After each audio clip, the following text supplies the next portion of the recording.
پیر بابا بنیر شونکڑی welfare organization registered Pakistan کے صدر حاجی جامداد خان اور جنرل سیکریٹری حاجی گل زرین خان کی قیادت میں ایک وفد نے ضلع بنیر کا دورہ کیا۔ اس دورے کا مقصد پیر بابا کے علاقے بیشونی میں کلاؤڈ برسٹ اور سیلابی ریلوں سے متاثرہ خاندانوں سے یکجہتی کا اظہار کرنا تھا۔ وفد نے متاثرہ علاقہ کا دورہ کیا اور اس المناک واقعے میں وفات پانے والے افراد کے لواحقین سے ملاقات کی اور ان سے دلی تعزیت اور ہمدردی کا اظہار کیا۔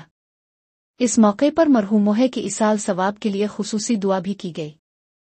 اس مشکل وقت میں شونکڑی وال قوم کی جانب سے متاثرین کے لیے فوری امداد فراہم کی گئی۔ اس امدادی سامان میں 10 لاکھ روپے کی نقد رقم، کپڑے اور دیگر ضروری سامان شامل تھا۔ اس کے علاوہ متاثرین کو طبی سہولیات فراہم کرنے کے لیے ایک میڈیکل کیمپ بھی لگایا گیا، جہاں ادویات بھی فراہم کی گئیں۔